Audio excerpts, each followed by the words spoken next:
Hi everyone and welcome to Priority Holder, and today we'll be playing Rosie Cotton in Historic Brawl.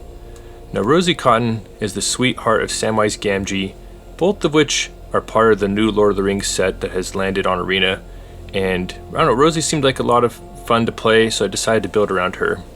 She's a 3-mana 1/1 that when she enters the battlefield creates a food token, but she also has the ability that whenever we create a token, we put a 1/1 counter on a non-Rosie creature. So you get a counter from her food token, but any other tokens you make as well are fair game. So the most impactful, like the combo card with her, is Animation Module. Now this reads whenever we place a counter on something, we can pay 1 and create a 1/1 token. So that creates a loop with Rosie that's just constrained by how much mana we can pour into this. And yeah, so that's just like really powerful and like best card that go with Rosie.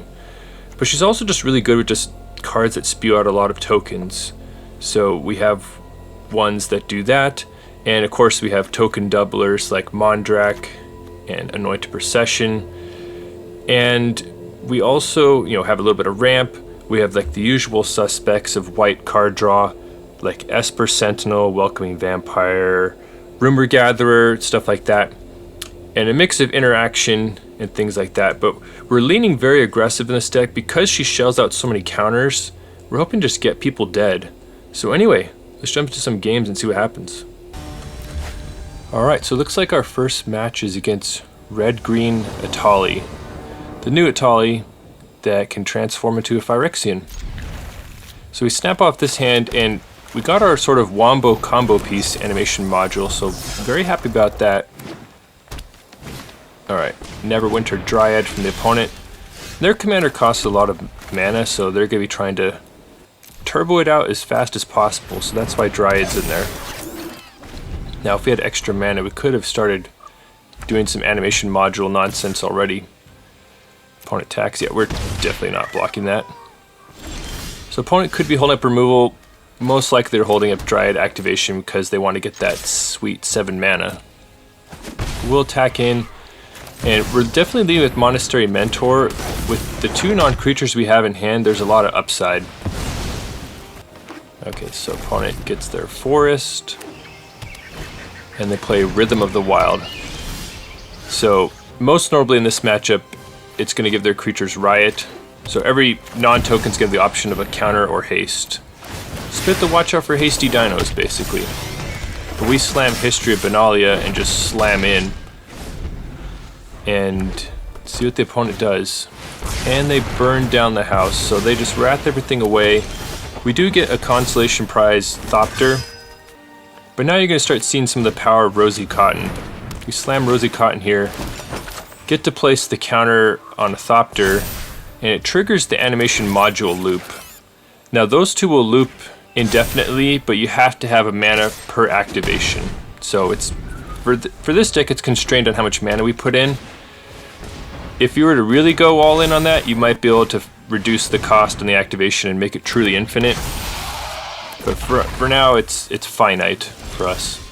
But opponent plays Regisar Alpha and opts to not attack. They've seen how explosive our deck is, so they're hesitant. This is me making sure I understand Atali because it's coming down next turn. Now we're gonna play Release the Dogs, aka Who Let the Dogs Out. And this would just cause a huge burst from Rosie. She's going to place 4 1/1 counters, and this is her power, right? This is her strength. Now we're going to put 1 on the knight, that way it can attack through the largest dino, or attack into it. The opponent decides just to chump the knight, and they take a big chunk of damage here, so they're going to need something nice off Atali, off both libraries. And let's see what they hit. So they grab our Harmonious Archon, which is... At first I was very excited about it because I thought it meant we win the game automatically right here, despite them killing off Rosie. What I was thinking is, we have more creatures in them and now everything's the same size, so we just need to get enough power through. However, I forgot that Archon has flying. I was counting on the Thopter making it through, and so if this all attack seems weird, that was the reason. So speeding up a bit here because they have to sort out their blocks, and eventually I realized that this is not going to kill them. because they can chump the Thopter with the Archon.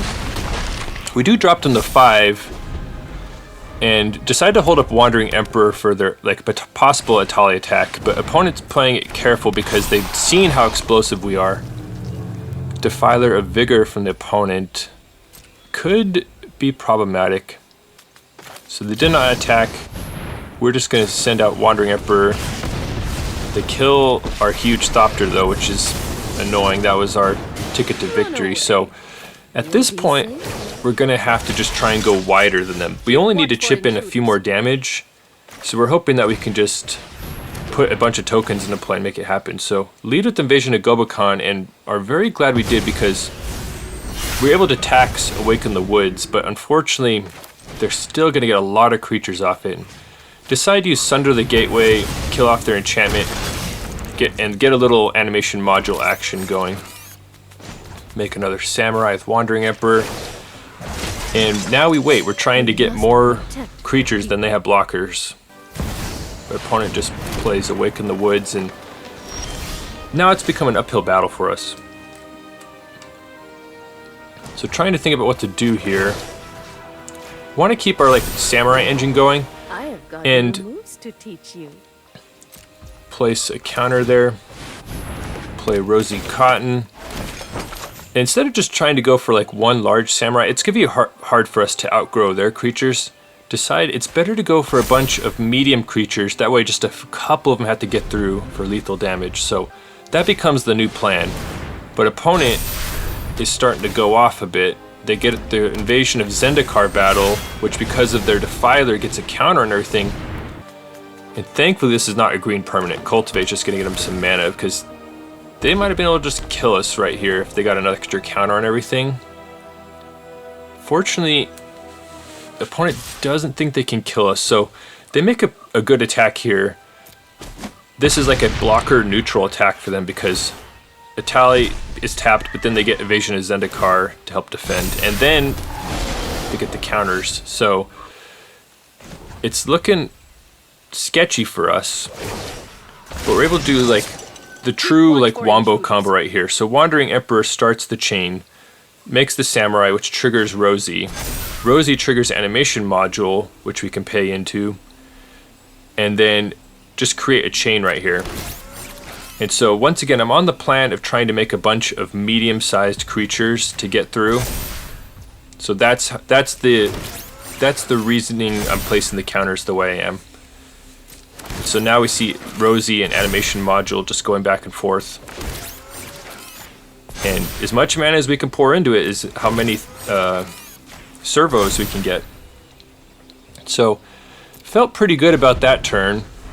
Was able to put, I don't know, 10 power on the board, maybe more with 0 mana. Opponent takes the opportunity to flip Atali. So now it has pseudo infect. And it's a 14/14 trample. So they send him with their vigilance creature, and this is just me being 100% sure I understand what it does. We just got to make sure we don't take more than 9 damage off Atali. So I just chump block it for 5 worth. We have plenty of life to soak up. It's more about the poison counters we have to worry about. So Atali's going to trample over for 9 damage. And also give us 9 poison counters, but we are not dead. Now it's to see if we can get around their army of blockers. So I attack in with everything and move to accelerated speed here because there's a lot of blocking they have to sort out, but thanks to our incubation, we actually have lethal right here, and the opponent's going to realize it once they line everything up. So we have 5 damage coming through already, but I couldn't help myself. I played Omen of the Sun. I should have just let the damage go through, but here's some more Rosie and animation module for your viewing pleasure. But yeah, once it got through that, then the damage went through, and they were majorly dead. Anyway, if you enjoy this video, please IC Manipulator that like button. Helps me know what the people want. And smash that subscribe button for even more nonsense. Okay, on to the next one, and it's another Atali. Okay, I guess we've gotten some practice, so let's see how it goes this time. This is just an excellent hand. Hopeful Initiate wears counters very well from Rosie, so very happy to see that. Explorer. And once again, they're trying to turbo out their Atali, so they'll be playing a lot of ramp. And Springleaf Drum was an excellent draw right there. We could play it off our Arcane Signet, and it's just going to help us just dump our hand out. So we're sort of out-ramping the green deck. Alright, and this is just Deja Vu. Their first play is also a Dryad. Everything seems the same so far. Now I'm considering Welcoming Vampire here, but with all the stuff we have in hand, I really want Rosie in play. So we're going to miss out on like a couple, Welcoming Vampire triggers, but this gets the train started with the counters, and it's going to allow Rosie to really go off once Ram's Expertise gets cast. So opponent does the whole old-fashioned block sack, get their land, and they're up to 5 mana, and we just go ahead and play a second main phase Mind Stone here. So we're not doing horrible with our mana situation ourselves. You can see the power of Springleaf Drum and decks to have abundant creatures. Alright, so Topiary Stomper from the opponent, and they're right up to 7 mana, so Atali's probably coming down next turn. And they go ahead and give their Dinosaur Haste and smash us.